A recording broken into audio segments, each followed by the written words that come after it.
Okay. Well, hi. It's 8 minutes till 7, and I am still having dinner. Christopher made this absolutely beautiful steak, and I made the salad, and we did the rest. Anyway, so welcome. There's already people in the chat. I'm so behind. This is October. Welcome. Let me find my book. Okay. Don't look at my Bigfoot pajamas. We're discussing Adam Berry's book, Goodbye Hello, which turned out to be probably the most divisive book we've read for the book club, which was, I was not expecting that. And I'm very curious to see how this meeting goes because our Discord got a little heated recently, just between skeptics and believers and death and grief and all that. And I get it, but definitely was not expecting it to be this divisive. I apologize. I'm still setting up. And I just brought my food in here because I didn't want to just like absolutely inhale it. I was gonna do like a fun costume or something because 'tis the season. Halloween is like in a couple days, but I've been so busy that I forget it's Halloween half the time, to be honest. Okay, let me get set up and then I will be back. I didn't mean to react like that. Did I react like that? Whatever. BRB. Son of a bitch. Okay, so typically I'm recording for YouTube. Remember how I said sometimes there aren't videos up on the YouTube? It's because I don't hit record. Thank you, Jillian, for texting me that. Crap. All right. Well, we're Speaking recording. of birthdays, I don't know if Lexi's in here, but it is Lexi's birthday today. Because to anyone else's birthday, happy birthday, but I know for sure it's Lexi. That's a good segue. Thank you, Megan. I don't know if I mentioned it already. We do have a Discord, and we do have, of course, a birthday chat, and you're able to put your birthday in. Megan created a great spreadsheet for us. You're able to put your birthday in and put like an Amazon wish list or whatever you got going on there, and people can find that and send you stuff if you'd like. I'll drop the Discord link in a moment. That's the one link I forgot to add to my little notepad here. So You are momentarily. you are good. Discord links are finicky anyway. I don't know if Lexi's in here, but yes, we are saying in unison, "Happy birthday, Lexi." I hope you are having dinner or something, treating yourself. Thank you so much, Chris. That's a great story. I love that. I love that. Yeah, my parents' house was built in the 90s and it was a new build but I still always like, oh, there was always just something there. Even now, like when I go back, if I pick up on like, I hate to be that. I sound so millennial when I say this. Oh, Lexi says, thank you, love you guys. She is here. Lexi, I hope you're having dinner. We love you very much. Happy birthday. Um, I don't know. I feel like such a millennial when I say I pick up on energy and vibes. Yuck. Like I hate that. But it's true. I mean, it's true and I hate it, but it's true. Where I just sense like I'm not alone. If you like close your eyes in a room full of people, you're in a room, like even if there's just like one person, like there's just like a weird thing where you can sense somebody else in there. That's what my parents' house feels like. But it's a new build. I don't understand it. But something about my parents' house. All right, Lauren. Hey Tomato. there, everybody. Watch out, me. Go, come on, go, go, go. They are just as Um, welcome. yeah. Hi, everybody. This is my first time talking. I think this is like my fifth meeting. I actually wasn't going to say anything, but I just wanted to see if maybe people had the same kind of reaction to the book as I did. So I didn't really like it very much. I liked the endings with like the dreams and stuff like that, like the kind of out of body experiences. That was really interesting to me.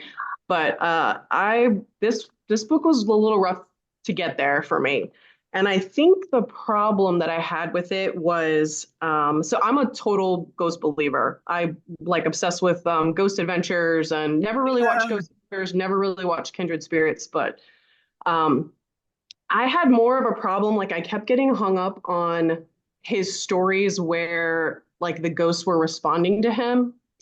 Um, and a lot of it just sounded way out of the like way off the wall for me. Like when he was at Waverly and the nurses were knocking and stuff, and they counted like 13 of them or 14, was it?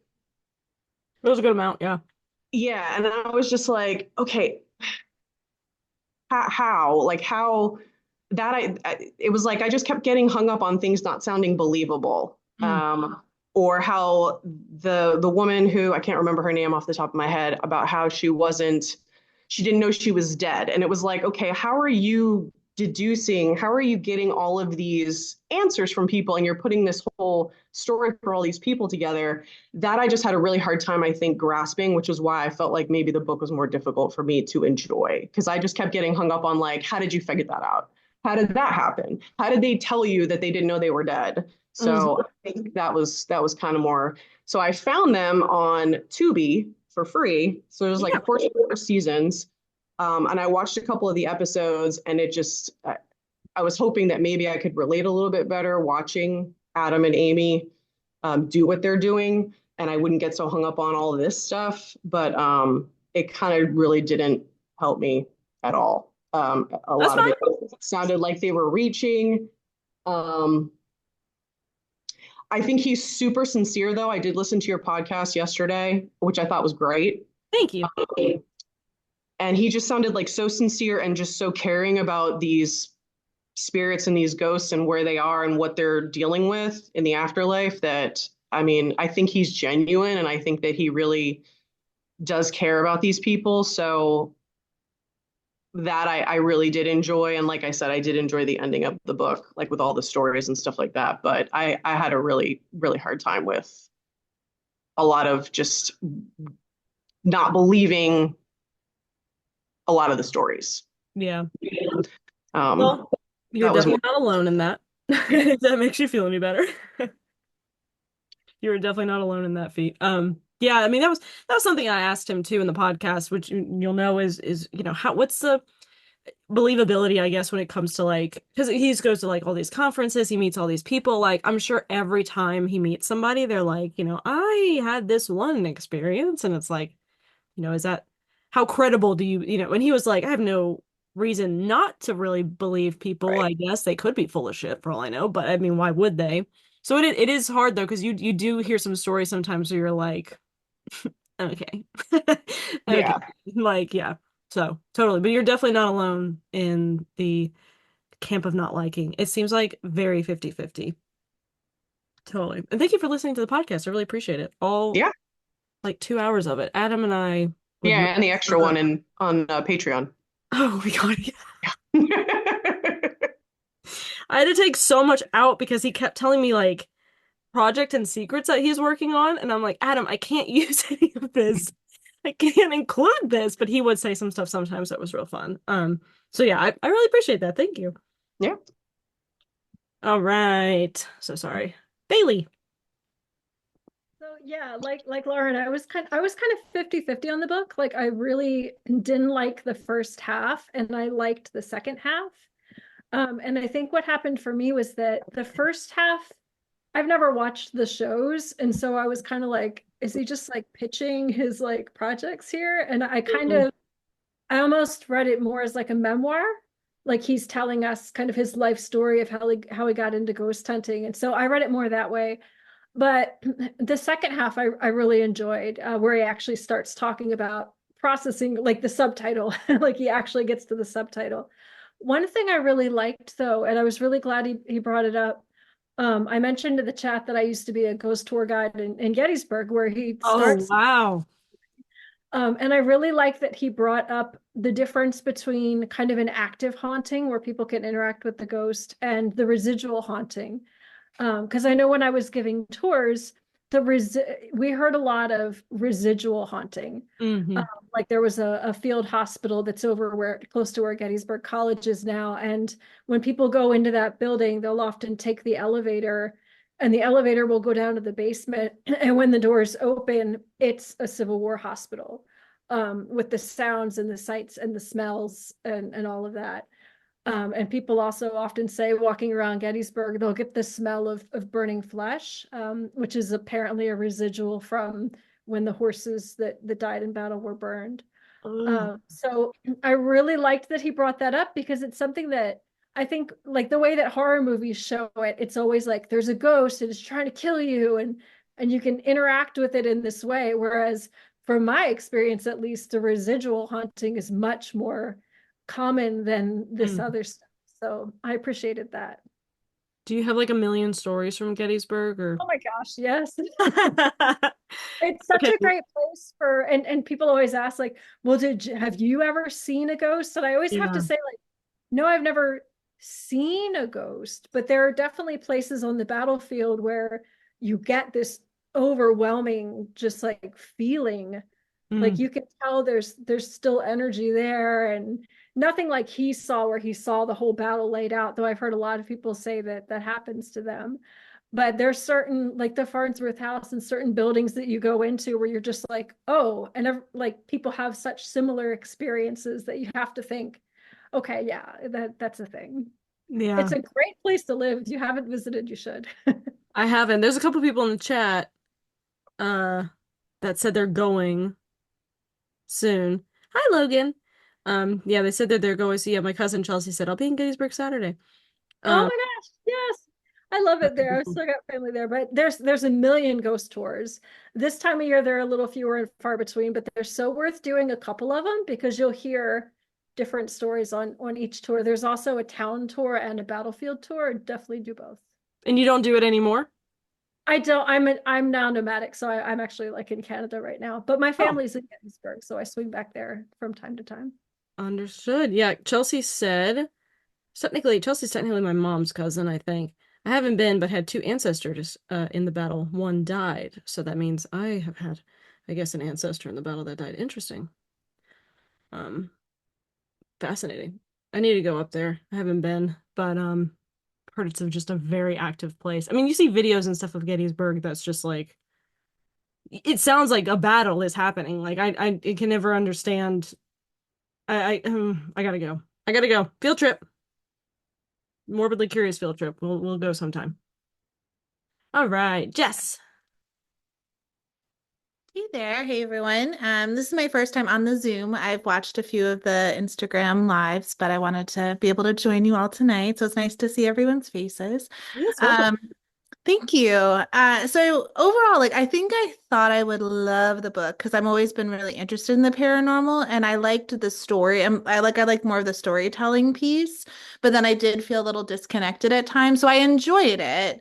But I thought, oh, maybe I'd actually just like watching the show. So I did watch an episode and I was like, okay, this is maybe a little bit more for me. I thought though the things about it with him that I thought was really interesting is how much they put on the emphasis of really wanting to know like who the spirits are and coming at it from a perspective of healing Mm, and both providing, comfort and information to the living, but also being there for the ghosts themselves. And I thought that that perspective was unique because, as they described it, a lot of other ones are looking more for like just the evidence and they get the evidence and they're done. So I kind yeah. of liked that they really emphasized the humanity of the ghosts. And I did think, to your point, Patches, the conversation between the ghosts was just fascinating to Mhm. me. I think where I got a little thrown off at times was also like trying to understand why they would use certain techniques in certain times, but not others. And so that would kind of throw me off as like, well, why wouldn't this one seems great? Why wouldn't you just use this one all the time? So I didn't really understand how they would know when to lean into something or not. They just kind of did it. So that I was like curious about, and I do want to listen to the podcast too. I didn't get a chance to yet. Um, Personally, I find the paranormal just I do find it fascinating, but it's like I also want a healthy distance from it because you can't control it or explain it. So I'm okay not having a lot of experiences. My family has had a lot, and there was this one. So we lived in an old house. I don't know when it was built. Maybe it was even built in like the early 1900s. And I was probably, I don't know, I was probably like in my teens at the time. And so the I also found the chapter on the book around crossing over and not pushing a spirit over. Like Hmm. I grew up with Ghost Whisperer, so I don't know if you know, all watched it, Oh but yeah. Jennifer Love Hewitt trying to get everyone to go. And so there's me. Like, so we had this like experience in the basement where it was tap, tap noise. It was always like this tap, tap. And my family heard it and it would get louder if you got closer to this area of the basement. And I one time went down there full on embracing Jennifer Love Hewitt on Ghost Whisperer. And I'm like in my teens being like, you can go to the light. It's fine, you know? And so I didn't hear Right. anything. As I walked away, I heard the tap tap. And it came from this one cabinet where there was nothing in it, nothing around it. We did not know where it was. Wow. The ghost did not go to the light after that and kept, or whatever it was, kept making the noise until one day my mom was sitting above it in the living room, just directly above where this cabinet was. And it got so loud that she could hear it all the way upstairs and then yelled, like, this is ridiculous, knock it off. And it stopped immediately. And then she didn't hear it again. And she said that was like one of multiple things that both her and my sister have experienced. So I was okay with the tap tap. Now, after reading Adam Berry's about the crossing over, I was like, not that I do go around trying to channel Jennifer Love Hewitt and pull on a ghost whisperer, but I've also like I appreciated also that level that like there's maybe even a choice potentially from his perspective of a ghost being there for unfinished business or a message to relay. So, but it was just it brought back that somewhat comical but interesting memory that I had growing up too. So, just Mm. wanted to share. Oh, I love that. Yeah, there's been a couple times where I've sat in my room at my parents' house and tried to like connect with something, but all I got was like weird noises, which is enough, but I'm still like, you know, show yourself type of thing. Yeah, my friend, one of my best friends, Michaela, she lived in this really old house downtown where I think her grandparents or great grandparents died in the house. I'm telling you, we would just sit in the kitchen talking and it'd get kind of quiet and you would hear, I mean, plain as day, just people walking around upstairs and we would look at each other and Michaela's so used to it would be like, there goes Mama. Like, she's just wandering around. Would help if she did some laundry. I don't know. I love it. Yeah, there was jail. I was trying to think of the other ghost story I was gonna tell. Katie, jail. There's an old jail in downtown Statesville that is now all the bars and doors and cells are still there, but a majority of like the upper floor and some of the main floor areas converted into offices, and that's where at least it was a couple years ago because my grandfather was on the Arts Council. So the Arts Council is up there. And I got permission to shoot a short film in there when I was in college. It's terrible. I mean, it's fine. Don't go looking for it, please. And we shot there like all night. I mean, we were there all night because I could not organize well, and these poor people were there for like 10 to 12 hours. And we had equipment on the top floor, the middle floor, and the basement. And the basement wasn't too creepy. It was empty of stuff, but there was like mostly brick down there, good lighting, and like, it wasn't too bad. I mean, compared to like the jail cells, it wasn't too bad. But we're all packing up finally for the night. It's like 4 a.m. My buddy, one of the actors, Taylor, was down there. And Taylor is down there by himself because he's trying to get all this equipment together. And the rest of us are so tired, we're just silent. I mean, we're just like working and like, trying to get out of there because it's 4 in the morning. And Taylor yells at the top of from the bottom of the basement steps, like, would y'all quit messing with me? Like, I mean, just yells at it, like mad at us. And the rest of us are looking at each other like, we didn't say anything. We haven't said anything. He's like, y'all keep saying my name down here. I'm like, Taylor, you're down there by yourself, buddy. So then we like sped up the process of like getting the hell out of there because we were just so petrified. But I mean, I know Taylor would never make up that kind of story. He's a very religious person, and if Taylor's like, saying all these things like God strike me dead, I heard my name down there, I'm gonna believe him. So that's my jail story. Katie, let's hear your jail story. Bonus points if you were in jail. I'm just kidding. So I actually there's a jail in Cornwall. It's Ooh, called yeah, it's like a really small sort of like seaside town. And it's called Bodmin Jail, okay. and it's been converted into a hotel. Oh boy. So you can stay there for the night, but it's got all the original like jail cells. It's got the original interior and everything, but you can stay there. They've turned it into this five-star hotel. Oh, so some And they field do, trip.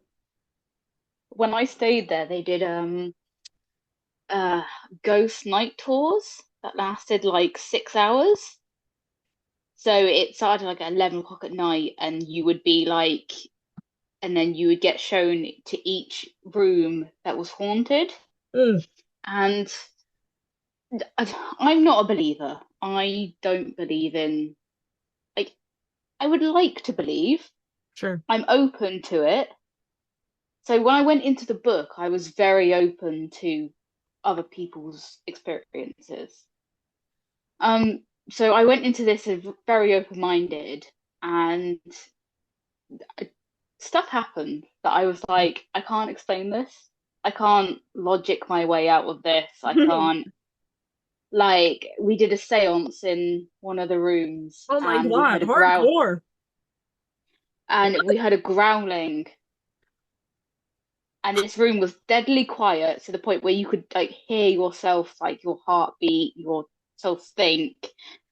And then there was just this growling, and then at another point something touched my shoulder and like pushed me, and I was like, that I can't explain that because no one pushed me. And like over the 6 hours, it just got too creepy. I did a seance, like a group seance, you know, where you do the Ouija board. Yeah. That's why I'm saying brave. I mean, I can't. I'm a little And for that. I thought I might have been like subconsciously moving, but I wasn't. It moved by itself. But And you're like this still a jail, skeptic? You had something growl at you, Kate. You're still a skeptic? well, I'm not so much anymore. Like Okay. at first I was there like because I'm not religious. I think I very heavily connected believing as in like if I don't believe in religion, I don't believe in anything. Sure. I'm with you. But that experience changed my mind. Like I became more I don't believe in God. I probably never will. But spiritual, I could be open to, which Yeah. is why I really enjoyed this book because I could see it from his point of view and Mm-hmm. everyone else's point of view. Totally. But like the biggest thing for me was because it humanized Ghost. That was my Yeah. main thing. Love that. Like they weren't just scary, they weren't just there to like mess with your life. They were actual remnants of people's life. Mm-hmm. They were people. That was the biggest thing for me, I think. Yeah. Totally. And I mean, don't get me wrong. Same with Lauren earlier. I love Ghost Adventures. I eat that up. I call them my emo boys. And Chris is always like, your emo boys are on TV. I love them. Are they over the top and dramatic? Yeah, totally. Is that kind of a piece of shit? Totally. But I love them. I love them. So Kindred Spirits is like super refreshing because yes, they are like reminding us that like, hey, these people were people.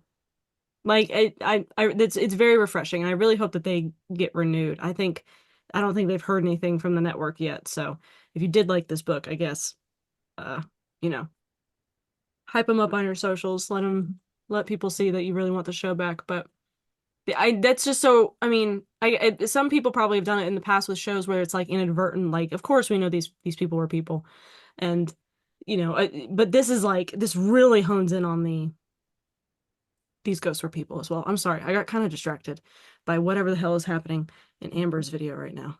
I'm trying to see what she's wearing, and I feel really bad because Amber's the one that was like, "Oh, you're dressing up? Cool." And I didn't. And I I was also very distracted by Amber. So I was I like, was like trying what to is talk, happening? trying to talk. Thank you so much, Katie. I think that's the first time I've heard you talk on here. We've gone back and forth for so long on Discord, and it's finally like, oh, Katie's talking. Yeah, I'm feeling brave, so I appreciate you. I appreciate you. Tam. Speaking of Tam, we Uh-oh. Hello. hello. So one thing I forgot to mention, there's two things I forgot to mention. Okay, first of all, the book club operates like first hour, we just chat about the book and then we go into palate cleanser. That's one thing. Once the palate, an hour give or take, unless we go over. In the palate cleanser, we just talk about whatever and whoever. Second thing, we do have chapters. And if you're in the Los Angeles Hi, I'm your area, chapter head for Los Angeles. she's our chapter undertaker, for the Los Angeles. Oh yes, Yeah. right. We're undertakers. Undertaker, yes. So if you're in the area or if you're curious, on our website, we do have a place where you can find your city. I think we're pretty much everywhere. I host like three in the greater Piedmont of North Carolina, from Mooresville to Charlotte to whatever. But over here on the West Coast, we've got Tam. Did you have your meeting yet? I saw your message, but I can't remember. We did virtual this morning. Oh, Actually, that's I right. convinced Mike to join the big Zoom meeting now. So he is here. Hello, hello, welcome. Thank you. Yes. Yes. And also Pete, my morbidly curious Love ghosty it. shirt. Yes, it's so soft. It's the best thing I've ever worn. Hell yeah. Thank you. Thank you for repping when I'm wearing a plain white shirt. Thank you. I And I appreciate it. thought that I would grace you all with my face Yes, this thank you. meeting. So hello, yes. First I'm gonna start with a ghost story that was told during the LA meeting today, that I got permission to share. Don't worry. And Oh, okay. unfortunately, one of our members, Richard, had his brother pass away unexpectedly, I think just within the last week. So our thoughts are with Richard. Yes. And he was at the Dia de los Muertos celebration at Hollywood Forever last night. Big fan. And towards the end of the night, at around like 11:30ish midnight, he said that his wife had gone to use the restroom. They were like all about to leave. He was with his wife and a couple of friends, and his phone started buzzing, and he was like, who is calling me at this hour, right? And so he looks at his phone. Kid you not, it's his brother that passed away. And I was like, what?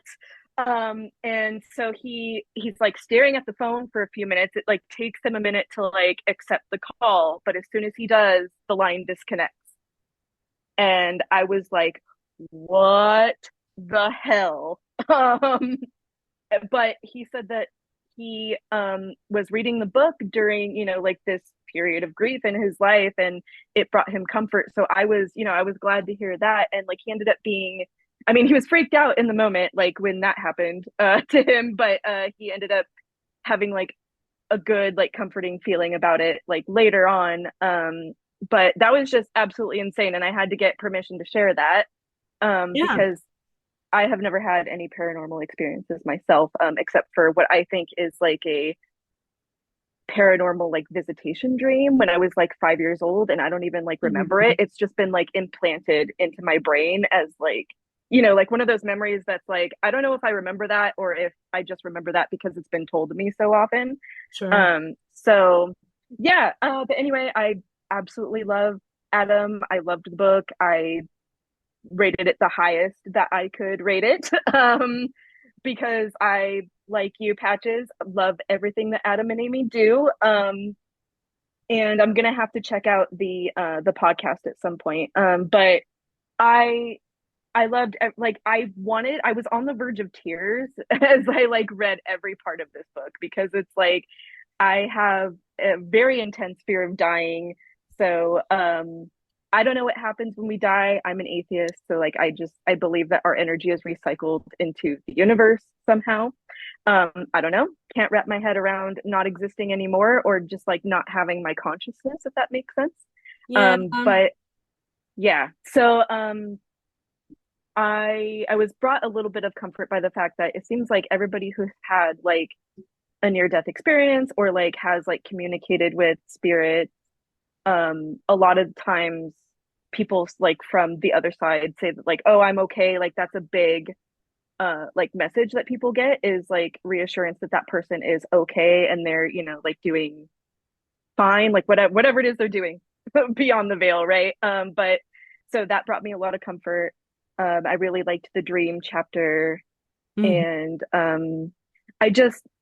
I'm so sad that Kindred Spirits is no more, because it's like I remembered like every episode that he like talks about in the book. So I'm like, damn.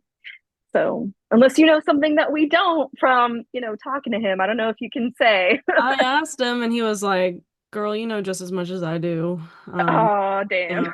I did ask, you know me, I asked him. One of the first questions I asked him was like, what's the spectrum of authenticity with ghost shows? spectrum He's of like, well, authenticity. he's like, well, like 0 being fake, fake, fake to, real, real, real type of thing. And I'm like, yeah, I'm curious because I don't know. It's reality TV at the end of the day, too. So you're like, so first of all, love that Richard, you said his name was Richard, right? Yes, Richard felt Richard, yeah. comfortable reading this book in a time of, grief Yes, that means yes. so much to me. I love that and I appreciate that.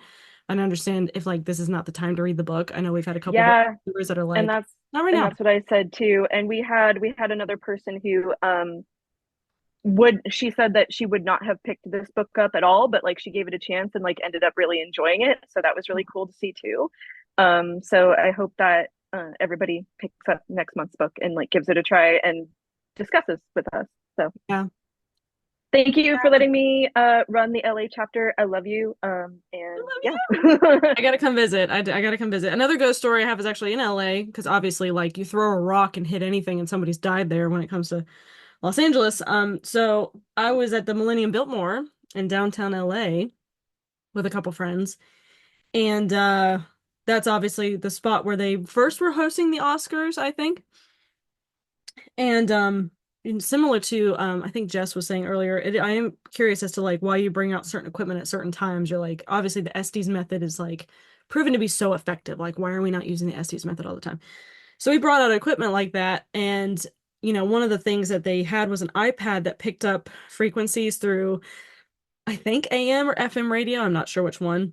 Which I'm like, that, come on, you're just hearing voices and songs and whatnot. But we were in the ballroom because security actually caught us walking around the halls and ghost hunting. And this was like post-COVID, right after COVID, when you can like go out in public again. And LA was shut down for a while. And the security found us and they were like, "Do you want to see some of the rooms that are locked down because of COVID? Like, we haven't opened up the ballroom back up yet." And we were like, "Of course." The ballroom, we heard a piano playing by itself, which I will never forget that sound. Just ding, ding, ding, like out in the, I mean, it's the craziest sound. But also, they had the iPad set up to pick up frequencies on the AM, FM channels or whatever. And we're hearing voices every now and again. It's not very discernible. You can't make out what they're saying. But suddenly, the iPad starts like, through the radio, starts playing like a movie, and it sounded like Shirley Temple. Like, it sounded like this kid and this guy talking. And I have spent years, I mean, years since 2020 or 2021 trying to figure out what movie this is because the little girl's talking about being a princess and they couldn't get it to stop. Like, the iPad froze, like they couldn't get it to turn off. And like, it was getting gradually louder. I had to change my pants, not gonna lie, freaked out. What the hell is that about? I've never had like an equipment failure like that before that. But then of course we went to bed. The people I was with picked the most haunted room because they told me like sometimes if you go to a hotel and ask for their most haunted room, it'll be a little cheaper. I don't know how true that is, but we stayed in this nothing happened all night. Slept like a baby, woke up and I was like, "Oh, I was expecting to be like awoken by the ghost of some woman, whatever." And then also that's Millennium Biltmore Hotel is one of the last places that the Black Dahlia was seen. So of course the whole time I'm there, I'm trying to like connect with her if I can. I don't know. Nothing happened. So, but some weird stuff happened there. And then what else happened? There's a couple other things that happened in LA. I can't remember, but yeah, LA's crazy. I gotta come visit though. I need to come back. I actually wanted to do that for my birthday, but there's a lot that's been happening and I have not had time. So 2026, the goal is, I'm sorry, 2025, the goal is to come back to LA and say hi to everybody. Time it right during a meeting. I'm unmuting myself really quick just to say that we would love to have you and I will take you to dinner or something. Take me to dinner and I want to go visit Book Soup and all my other places. And yeah, I miss it. I miss it so much. Most of the stuff that I frequented there, unfortunately, is no longer there post-COVID, but as long as In-N-Out's still there, I'm a happy gal. Happy, happy gal. All right. Thank you, Tam. Thank you for showing your beautiful face and rocking the book club. Oh, shucks. Amber, how's Josh Allen doing? What's happening? I haven't heard Chris cry or scream, so. Don't worry, we absolutely steamrolled the Seahawks. Like something like 34-10. Okay. I shouldn't have taken a sip. What happened to the mask? Bring it back. I'm sorry, I didn't mean to lie to you. I'm still eating dinner. I was saying like I forgot how hard it is to wear this mask and also how blind I am. So I was like, once I put it on, like before, like I was trying to like unmute my camera. I was like, where is the icon? I have no glasses on. What the hell is it? Is it a dog or is it a bull? It's like a bull's head. Oh or my a minotaur God. head. Christ, I love it. Well, Like thank that's you in for my being and it's like honest. covered in like burlap. And then ages ago I used to have a friend who like she got married, but even though she's now divorced from him, but she like wanted to do after the wedding she wanted to do like her wedding shoot was she wanted to do like a horror themed like type of almost trash to dress shoot after she had like her ceremony. So it was like her then husband and like her husband's best friend, and like we were going to do like we did like a slasher film thing where it's like, the two of them are like, being lovey-dovey and like going for this like walk in the woods, and like meanwhile like off in the distance there's the best friend was wearing this mask, and like we also like dumped like hella fake blood on it. Oh God. Yeah, I see that now. And like so like he was like off in like the distance, and he was wearing like like overalls and had this on, and like he had brought like a length of like legit chain. And so like he'd be like off in the distance slowly getting closer and closer, like he's a man in the woods like watching them, and then comes up and then like basically like goes after her. And I was like, oh, we scripted like goes after her, he tries to save her, it doesn't work, and then the guy This like was a the wedding? slasher kills both of them. And like this was the mask that he wore. All right. So, I love it. Yeah, because like I have like two in my like office room, I have like two big like peg board things on my walls of like spooky stuff from like Spirit and whatnot that I've used for like spooky like photo shoots and stuff. Hell yeah. So like I was like trying to figure out like which one do I want to wear, and I'm like I have never actually worn this one, so I was like, oh, I'll do this, and then like it's like I put it on, like I remember why I rarely wear this one. It's so hard to see and wear. I'm like, and I'm blind. I did get this is gonna go great. I got this at Spirit for a photo shoot, and I never actually wore it, and I find it very funny. So let's see if I can do this, because also I was like, it's not made for people with hair. Here we go. How's that?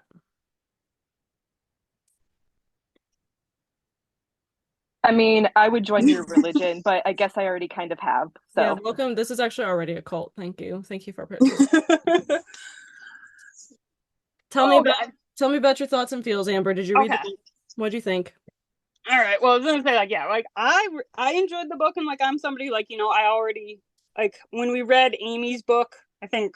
Oh yes, we did a couple of years ago. Yes. Yeah, I'm gonna say whenever we did that, because I was just like, that was always for me, it was like you can tell that like the Waverly experience with the knocks from the nurses, how much that had an effect on both Amy and Adam.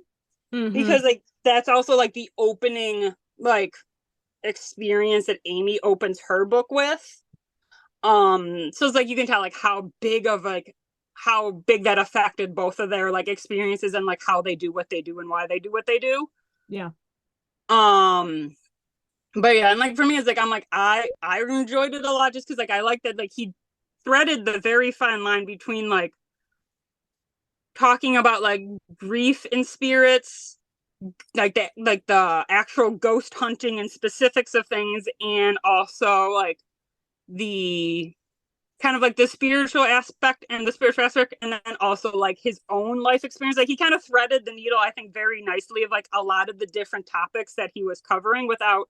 Like a couple of times, I think it was like a little bit preachy when like he would like when like talking like when he would like discuss the religious bits, but that's again to be expected when he's the son of a Baptist preacher that was raised in Alabama.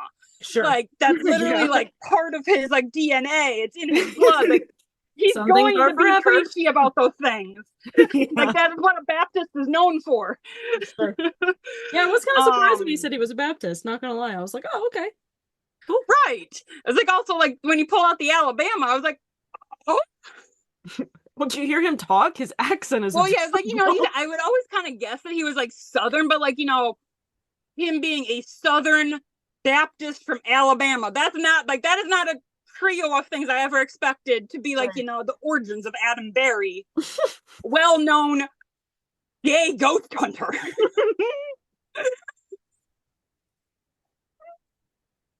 Mm, mm. Okay. And I say this, Continue. like, you know, for anybody who's watching this after the fact on like YouTube or whatever, I say this as somebody who went to a Christian college who, like, you know, for 4 years were like, we had to sign something that said, do not commit any homosexual activity on campus if you wanted to attend that college. And there were a lot of Baptists that attended this college. So, like, that's where I'm like, I know, like, for him to be who he is and that's his origins, like, the amount of, like, his path going that way that had to happen. But no, like, I was saying, like, I was just saying, for me, it's like very much like, I think it was like when, like, I think I said something similar on like the Instagram post about the book. It's like very much like, especially I did the audiobook of it. And it's like, it's very much for like, if if you went to like a bar to grab some drinks or you went and got like coffee or tea with him and you go and like sit down, like, you know, by like a fire or like out back of the bar at like a picnic area. And he's just sharing stories with you about like, you know, all the different things he's seen. And, you know, and like peppers it with like, you know, specifics about stuff. Like, so that's like kind of like how I enjoyed it. Again, like also this happened to be a month where that was the 4th memoir I read. So like I was also in a very memoir-y state of mind. And like for me, I'm very much somebody that like believes in ghosts, believes in the paranormal. Like I think I honestly could not even tell you off the top of my head, I think like when I probably like started believing. I think I just kind of always did. Yeah. But like it just like it always just kind of made sense to me. It's like, you know, well, like obviously, like, you know, when we die, our energy or who we are as people, like it doesn't, to me, I'm like, I don't think it like just disappears. It's a blip. Like there's no continuing on. Like I am somebody who believes in God, but I'm very much more, I would say, spiritual. Like whereas like God is my higher power, but like I don't subscribe to man-made religion quite as much. Yeah. But yeah, no, like, and so it's like it's natural for me to think that you can still have the energy and the spirits of people still living on. And like for me, it's like, and I think it's just like one of like, I think one of the 2 strongest experiences I think for me is like one of them is like I really enjoy exploring abandoned buildings, and one of the places that I've gone was I've gone there twice now. This is from the first time was Letchworth Village, which is like the cottage asylum that they had down in like the Catskills region, like right above New York City. And like, you know, like I've like, you know, I know that like Zach Baggins has gone there. There's been a lot of other like paranormal places going. And like, you know, like you have your good spirits that are still lingering there from a lot of like the children and teens and young adults that were there. And then you know, you have your more evil energy and spirits, both from like potential like patients who are there, but just also because like, you know, they still did do testing on some of these kids and these patients. And so I remember like for me, it's like I'm always been very interested in how these like older asylums work, just because I know between like my chronic illnesses, my mental illnesses, being a woman, like for some reason I probably would have ended up, like, if I was alive back then, I probably would have ended up in one of them for like 500 bajillion reasons. So like, for me, it's like I always want to understand their stories more so than like anything else. It's like, you know, I know that like if I was alive back then, I would have probably been right there with them.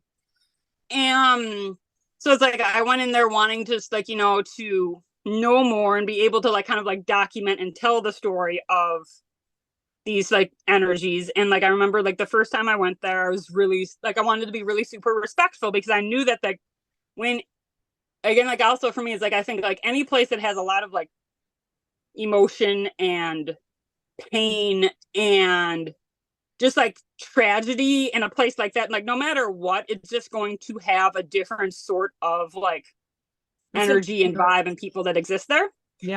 And so like I knew that like I wanted to go in there respectfully, knowing this. So like when I first got there, I remember like I poured out libations from my car, from a bottle of water, like, you know, being like, I pour these libations out for any spirits, energies that are here. I want to respect all of you, like any of the good energies here. I'm not here to disturb you. I'm not here to provoke you. I just want to understand. I want to be able to tell your story.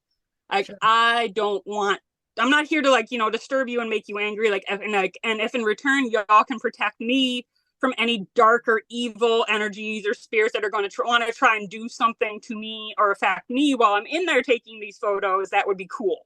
Yeah, please. And I remember like going in, made through like a couple buildings. I was like in there for like I'd say like an hour and a half at this point. Like I got to this one part in one of like the main buildings, and I remember like walking in, and like I'm also somebody who like I can feel the energy shift, and it's like I can tell when like the air or the energy is just heavy, and like you can tell that it's just like no. No, I don't. And I remember like walking into this one chunk of it, and like same things. Like I remember like you could just feel the energy, just like it was like walking into like pea soup. Like it was just the air was like heavy, where like almost like you felt like you had to like separate it to be able to get through it. And I remember like it was like you had like a one like medium like kind of room that like you could have like the main area where it had a bunch of like file cabinets, and then there's a bunch of like 3 or 4 like little almost like cubicle rooms that shot off in like one hallway, and then a couple that way, and they all had like the same exact looking door, and like they had the thick glass windows that have like the wires that like run through it in like the crisscross patterns. Yeah. Hard to break. So like you can't like I guess even if they get broken, like you can't do anything. And like I remember like walking towards those doors at one point, and like all of a sudden you could I just felt like a deep, not great feeling in like my gut, like just like that something would happen. Like it wasn't like I don't know what, but it was just like when you get that like feeling, you get that something bad is going to happen, like your intuition or whatever it is, like. And I remember being like, and I stopped, and I remember like saying in like my head, like, okay, like, and out loud I was like, okay, like if y'all don't want me to go this way, let me know. If like this is something you don't want me to explore for whatever reason, because of hurt, pain, like if there's just some reason, like energies that are there, you just don't want people there, let me know. And I remember I took like 2 steps forward, and like the air got like twice as heavy, and I was like, okay, fine, I'll go. Heard. Like you answered my question. Okay, I'm gonna go. And like I remember I turned around and like went back like kind of the way I did, and like found another hallway, and literally as I'm like walking away, like literally it was like the air got like light and breezy, and I was like, all right, cool. Like noted. Like I'm like, I don't know like why. I'm like, I don't know why you didn't want me to go there or for whatever reason, but like cool, y'all didn't want me to. Y'all either protecting me or you just don't want somebody there. Like cool, that's fine. I'm not gonna be like I'm listening. Go yelling like like I'm listening. Other people who investigate ghostly places. And but and I remember I went back like after, and like I think I explored for like another hour and a half or so, like with no other like incidences whatsoever, no other times or anything where I'm just like where I thought that like there might be something weird going on. Like got back to my car, and then I like poured out libations again, like thanking the spirits for letting me explore, for protecting me, for like whatever that may have been present in that one instance, and like wish them well. So I was saying that's like my like I think like my closest to like paranormal, like ghosty, like weird energy story. And then like my other one that like has like affected me too, like where I'm like, ghosts have to be real, is like, so like last July, one of like my really good friends, she took her life. And I was the person who shot her wedding. And the venue that we did her wedding at is now like, it wasn't back then, but it is now. It's like literally like I crossed the street, and it's the backyard of like the apartments literally across the street from me.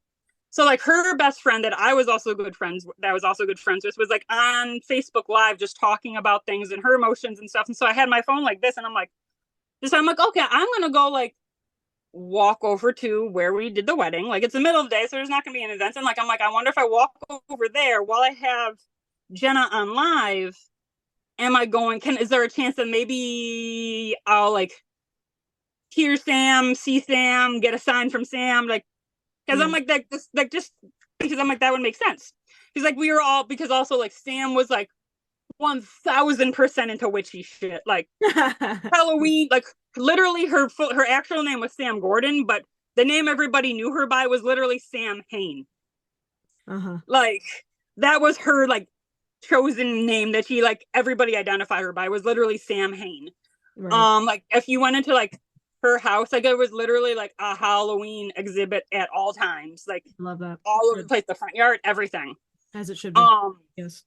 And so like that's some like so I'm like also this is the type of person she was. If there was anything like anybody, and I remember like I'm walking through the parking lot like listening on live, and I remember like at one point looking up and like it was literally like somebody on like the other side of like the veil or like in the afterlife had literally like you like it reminds me of like when you would see like on like old school cartoons like when like the like villain or like somebody would like kind of like cut the little hole out of like the wall or you see like cartoon characters would like cut it out of like the sky with like Roadrunner was like you just like kind of like cut out like a little and like boop and then you like stick through. It was like literally like somebody had like I like she had like literally like right above my eye level had like cut like a like from the other side of the veil like literally like opened up this little door, went boop and just like stuck a feather out, which is this feather. I have it saved in a jar. Like she like literally in the air. Yeah, like literally this feather just appeared in the air, like right here, right above my eye level, like probably like a good 6 to 8 inches right above my eye level, and just started floating down directly in front of me. And for me, at that point, also feathers have always been like a very huge, big sign, as like from passed on loved ones. Because I think at that point, I had lost a lot, like a handful of friends, and like also like my like a grandma. I'd lost 3 other friends to suicide, and one he had like a heart condition where his heart just like stopped dead. So for me, like feathers have always been like the sign from like my loved ones. So like that was like so seeing that happen, I was just like I remember like I'm like well I'm like listening to the live and I'm in the parking lot of the venue she had her wedding, like she had her wedding at that I was the photographer of. I'm like there's like that like I'm like there's no other way, like no other like to me I was like there's no other answer for that then, but then like she's understood all this and was like okay I'm gonna give a sign that like I'm here, and like literally just like plucked open the sky and just went bloop, bloop, here have a feather. It's like the snow at the funeral in the part of the book. Yes, it's just so. And then like the dream where he's like I did the snow, like what right, what do you mean? So like that's like my big thing is like I'm like I am hoping that the Bills beat the Chiefs this year because not one for normal Bills reasons, but also because her husband, who turned out to be a not great person for lots of reasons, he's a huge Chiefs fan. You want to know what day the Bills are playing the Chiefs? On her birthday. Yeah, I'm going to that game with my dad. Hell yeah. And like I didn't realize like the date of the game until like after we got the tickets and we talked. Also, I was just like, well, it's also like so in the Discord I put a Leslie Jordan gif of him dancing. Oh yeah. And Amber was like, did you know that you put the gif of Leslie Jordan dancing on the date of his date? Literally the day he died, like the anniversary of his death. I was like, nope, I didn't know. So and like I only would have figured that I was just happening because I happened to be like scrolling Instagram and like I was saying like somebody from his estate still runs the accounts, like they had posted like a memorial post about it, and I was like I was just like I remember like seeing I was like no, like I'm like, and my brain being like the ADHD pattern brain was just like no way. Careless Apple on Instagram says my grandma leaves me dimes. I find them all the time when I'm feeling down. Oh yeah, it's like I have like an altar like on my wall of like my like couple of friends that have passed away, plus like both my grandmas and my mom's twin brother. Oh, that was like the last quick story I can tell. So my mom's twin brother, he died in Vietnam. He was one of the only people from Rochester that died in Vietnam. He was a Marine. Wow. And he was like probably I think like the first ancestor that like I really kind of like connected with as like kind of like somebody who like as a guide or a protector or just somebody like I really kind of identified with, because like he had joined the Marines to go fight in the war because like he was the 8th child in my mom's family. Yikes. And like my grandma was the type of person I was paying for all their college educations, because like back then it's not like it was like now, but Yeah. still she was a single mom. And so he's like, I don't agree with the war in Vietnam. Sure. I don't like war, but like I'm not gonna let my mom pay for my college education. Like when she's done for everybody, she's like, I'm not gonna let her do that for me too. So he's like, I'm gonna join the military to like get the money for college. And he's like, and if I'm gonna do that, I'm going to join the best there is, which is the Marines. Sure. So Sure, that's sure. what he did. And then like, you know, he never made it home from Vietnam to get his money for college, unfortunately. But anyways, but like I still like I would like visit his grave a lot, just like to chat with him and check on like how like because like, he just has like one of the little like military flat stones Mhm. in the ground.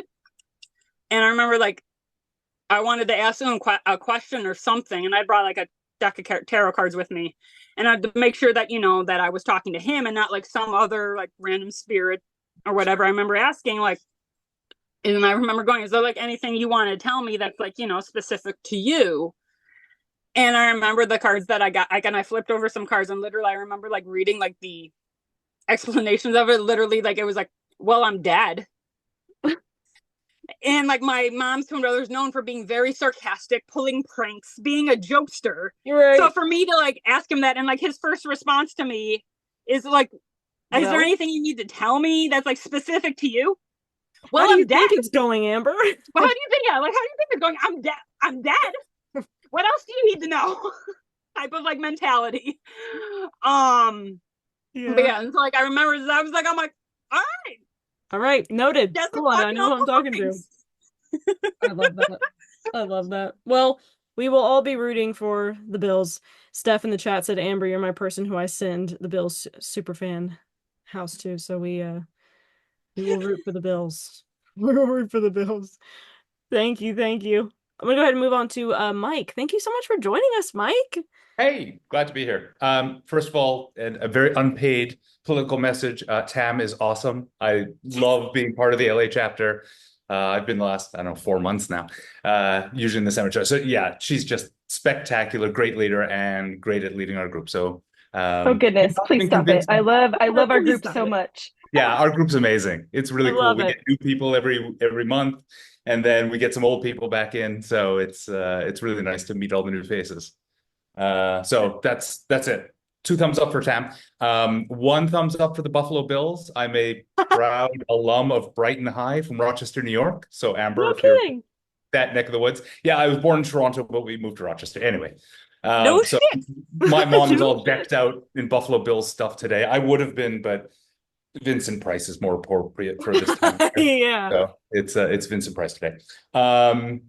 We had also for everyone else, if there is a local chapter that you know about, I think a great thing to go do your local chapter and the national one here, just so you hear more people talk. And the stories we got today were amazing, and I was really happy to be able to come to this as well and hear more people talk about it. Wife and I really like the book. She's taking a nap, so I'm representing the both of us today. Thank you for being here. I appreciate that so much. Oh, I'm so glad. She's a skeptic. I'm a huge believer in this stuff. I've had enough weird experiences in my life. The one I told in the group today, I'll just briefly tell here. I was 16, asleep, and my grandmother came to visit me in the dream, like right at the very end of the night. And she's just checking on me, everything good, everything good. And I would see my grandmother like once a month, once every couple of months. She still lived in Toronto. I was in New York. So, we were apart from each other. And woke up out of my dream, and my grandmother was still there in the room. I'm like, oh, that's weird. And I sort of like did one of those, and she was gone. And my phone rang about 5 minutes later, and my mom and my grandmother had just passed. Yeah, I got the visitation, and the dream chapter was exactly like written for me. It may as well have been. I've never watched Kindred Spirits. However, it's now, as I told Tam and the rest of the group, it's queued up on my PlayStation to watch on Max.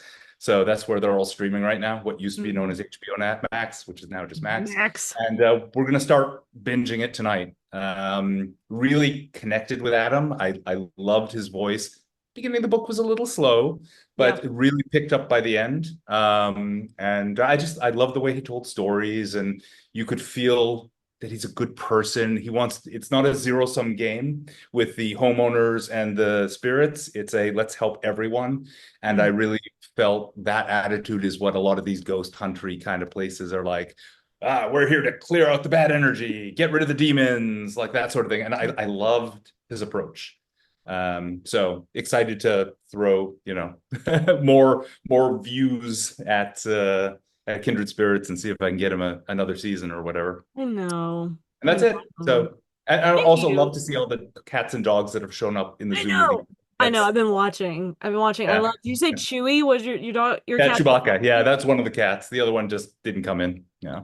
I love that. Yeah, somebody in the chat over on Instagram says, "Hey Toronto, I'm in," and I'm just gonna spell it for you because I'm gonna say it wrong. Guelph.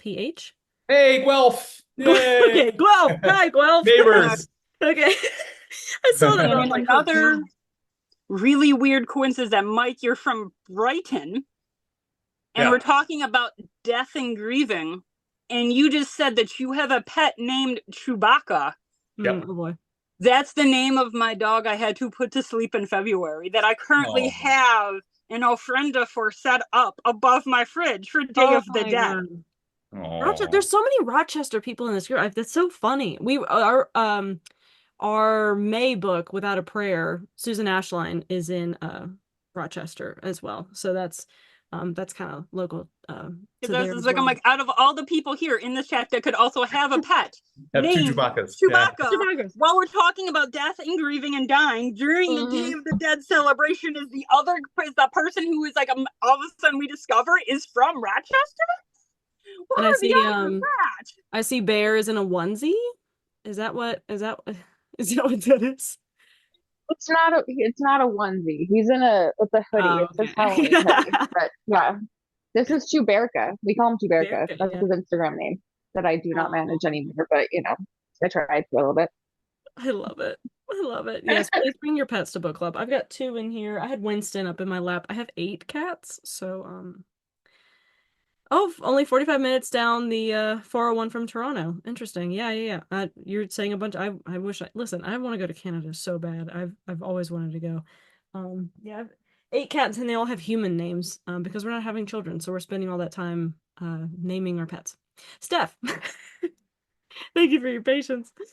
No problem. I will first say shout out to the person in Guelph. I'm in Cambridge, which is about 20 minutes away, up in Canada. Canada.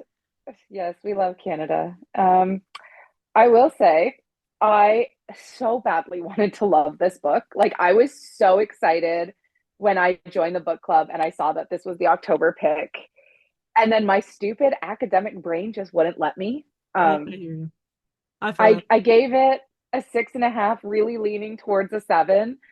But with the subtitle, I was really hoping for some more like in-depth, let's name some theories about how we process grief as people. That is not the 5 stages of grief.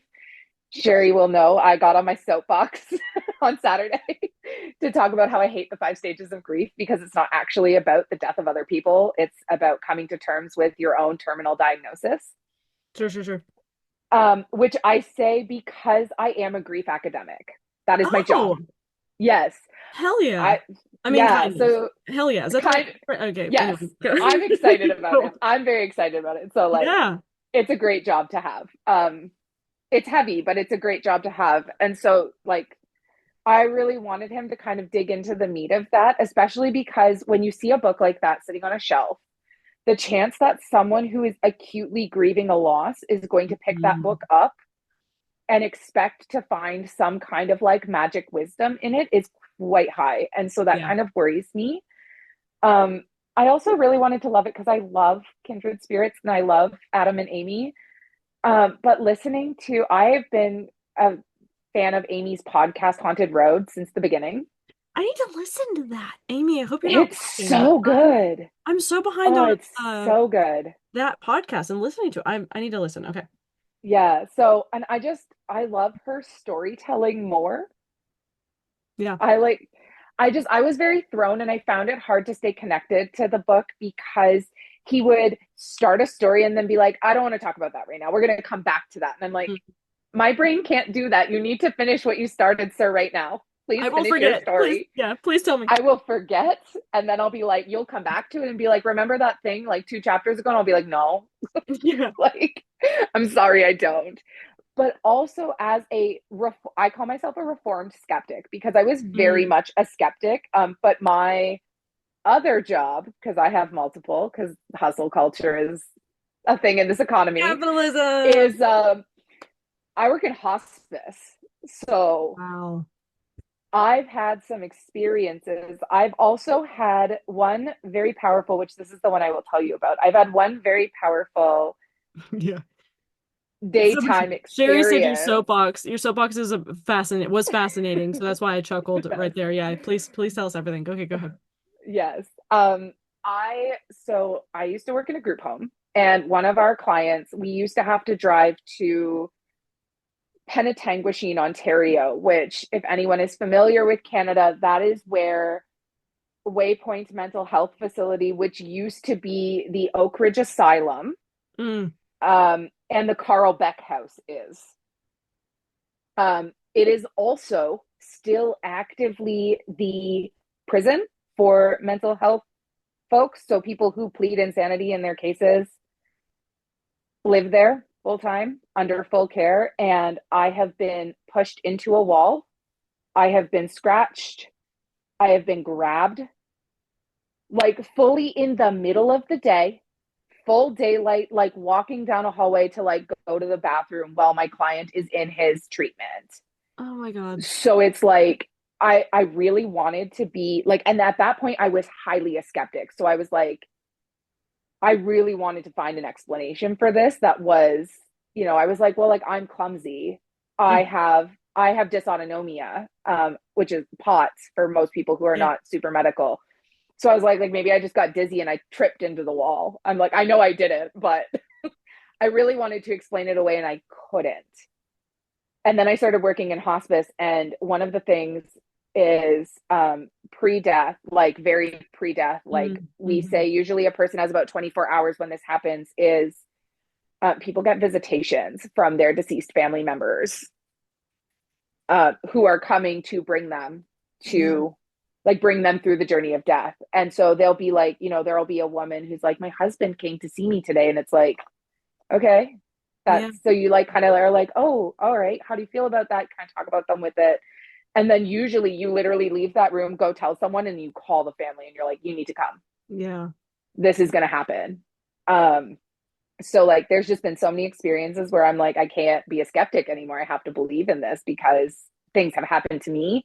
And I've seen so many people see somebody that it's like, okay, this is got to be real in some way. I can't explain it, but it's definitely real. And so I really wanted to love the book, but then my academic brain was like, but we need to talk about the theories, Adam, please. Yeah. Especially because he did such a good job. Like the whole time he was talking about how, just because someone dies, especially when he was talking about his granny, he was talking about how like your relationship with that person, even though they're dead, keeps going. Which the official name of the theory is continuing bonds theory. And I love it so much because it literally is your relationship just changes with that person who has died. It doesn't end. And you stay connected to them through your own rituals and practices that keep them close to you. And I just was like, please also like evidence. I know your evidence is your ghost stuff, but also science evidence. Please back you up. Yeah. Because it's here. It exists. It's been a theory since the 90s. And I just want people like so badly to know these things. Well, I'm going to be patiently waiting for you to write a book then, because I want your perspective on like everything you're saying. Like, please compile all your experiences, please. I would love to hear more about that. Because there was a part too. Oh, go ahead. I do have 2 academic manuscripts forthcoming, so I'll send those. We're all readers here. We will read it. Yeah, there was a part of me, I love Adam. I love Adam. And I think, I picked this up because I love Adam. But there was a part of me that was like, And I asked him on the podcast too about the parts where he was like, I'm not going to go into this. I'm not going to go into demons. I'm not going to go into, and a part of me really wanted like an academic perspective on some of I appreciate what his and him not going like outside of the realm of like what he knows. But a part of me too was like, I really want this like, it's almost science version of this where we interview different religions and different backgrounds and different like versions of the afterlife and different, type of thing. I just was like craving that kind of thing too, but I was also reminding myself like, okay, this is Adam's book, for me personally, and I was like, trying to make sure I remember like this is Adam from Kindred Spirit. But again, a part of me too was like, I kind of want this in like textbook textbook dry form, please. Like tell me everything. So I don't know. It sounds like Steph, you're gonna write a future book club pick, please, because I need your perspective. And you were referencing Sherry. Are you guys in a chapter together, or are you guys just friends? No, we're in the Toronto chapter together. Sherry heads our Toronto chapter and does a wonderful job. I love that. Oh my And goodness. we met virtually this week or this month, but last month we went to a very nerdy cafe, which was amazing. I love that. Thank you so much, Sherry. That's super cool. Well, if you're in the Toronto area, folks, you're here to hear first. Um, cool. Anybody else want to share the last minute thoughts? You know what I just realized? I don't have the next. Oh, there it is. I don't have the next book on me. Please ignore my Bigfoot pants. All right. November's book is Boys Enter the House by the one and only David Nelson. I have read this already. I have spoken to David. I cannot wait to discuss it with you guys. I think it's going to be an interesting discussion. I try and like even it out every year where we read like, weird science here and serial killer here and cult here. I accidentally did 2 serial killers in the same year. So sorry. So we are now visiting the awful crimes of John Wayne Gacy. But thank you guys so much for coming. If you would like to stick around for the palate cleanser, please do. Hospice is so haunted. Yes, actually, you gotta read, I don't know if Steph, if you've read some of our previous books, but The Day I Die by Anita Hannick had a really interesting conversation because it's about assisted suicide in America. There's a really interesting conversation about that and like hospice and what exactly like hospice can do for people deciding to go that route. Definitely read that if you haven't. It's a great book. Oh, you're touching on my special interest. Yay! You're touching on one of my key research topics is medical assistance in dying in Canada. Well, in Canada, it's I feel like it's a more accepted topic than it is down here for sure. Not really. No? No, it's legal. It's legal, but the problem, well, yeah, because the problem is actually, I'm sorry for the fellow hospice workers, Michelle, I'm sorry. I'm about to shit on hospice for a sec. The Canadian Association, the Canadian Association of Hospice Palliative Care came out shortly after MAID was legalized and was like, this is not in our scope of practice, and it falls outside because it quote unquote hastens your natural death. Wow. And therefore, it is still heavily stigmatized. It's not allowed in many hospices. Many hospices will engage in a practice called forced transfers, where they will literally be like, oh, you want MAID? Okay, bye. And they will send you home at your own expense. You have to pay for transport. And they're like, get out. Go home. Awesome. Like, it's wild. So I'm listening. Very open the door for my cat. That's okay. So it's very contentious. Also, depending on where you live, it can be more or less contentious. A lot of people equate it to suicide, even though it's very much not the same. So that is also a thing. One of the projects I work on is we interviewed 36 people from Ontario and Quebec about their experiences grieving a MAID death. And some of the things that these people said that people were like, we didn't know whether we should send a card or not because they took their own life. And it's like, no, they had MAID. That's different. They didn't. It's that. So it's like the religious stuff where like you get a lot of religious backlash because all of the churches are like, no, MAID is bad. It's suicide, which is where that equation comes from. And then you get the whole like hospice where they're like, this is not our thing. So it is still heavily very stigmatized, even though it's a legal practice. Mm. And then you have the division of like track what? 1, track 2, which track 1 is like, that's a great question, Stacey. No, there's not, because in Canada, at least, hospices are covered by our government-funded healthcare, and so is MAID. So there is no financial incentive that exists. Anybody like in actuality, if the hospice provided MAID, they would still be able to. They would actually be able to bill for the assisted death services through their like billing system, and if they choose not to allow it, they can't bill for that service. So actually losing money technically. Sorry, I was answering people. People were talking about on Instagram. What's she talking about? Hospice and assisted. Oh, yes, sorry, assisted dying. No, you're fine. Definitely definitely read that book if you haven't. Yeah, I definitely will have to go find it. Anita Hennig, it really explores kind of all facets of it. And I also just read, which isn't assisted dying. I don't know what made me think of it. I just haven't stopped thinking about it because it's honestly one of the most morbid books I've ever read, which is saying a lot. And I think it will definitely be a book club pick in the near future, which is 5 Days at Memorial. Okay. Oh my God. Oh my God. I have so many thoughts and feelings about it. So that's why I'm letting you in on a sneak peek, I guess, of 2026, because it's just gonna be one of those situations like Unmask Alice where I force you guys to read it.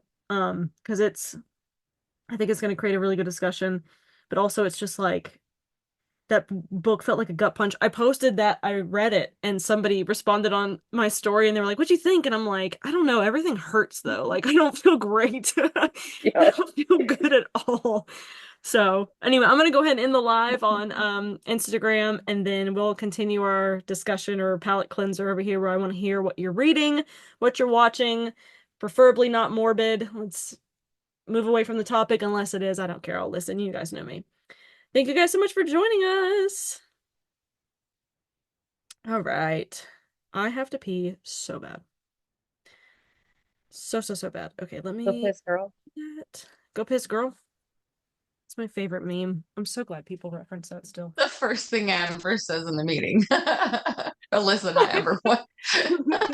Go piss, girl. Oh my God. Talk amongst yourselves. I will be quick. I'm gonna mute myself. Love you. Oh, that's funny. I had to come out of my shell just to tell Patches to go pee. Listen, Alyssa, I was waiting for you to talk. Hey. Hey. I didn't have anything. I've been talking all day. This is my third Zoom of the day. Ooh. No, that's fair. Wow. What is Alyssa and Tracy crocheting? I'm making a blanket. It's this big right now. Ooh. Yeah, I'm making one too. I had to restart. It's a zigzag pattern. Ooh. Repetitive. I love that. Yeah. I didn't think to bring crocheting with me. I wish I was good at that. I was doing grad school homework, and then I was doing lesson plans, and then I was listening to it was a lot of multitasking, and I finally finished all of those things. So I was like, I'm gonna crochet in book club. How was getting all hyphy last night with your party? Hyphy makes me feel so old. That was the dumbest word I could have chosen. But as hell, girl. You got what? Crossfaded as all hell. Oh, it's been a minute since I've been crossfaded. I'm jealous. I'm not gonna lie.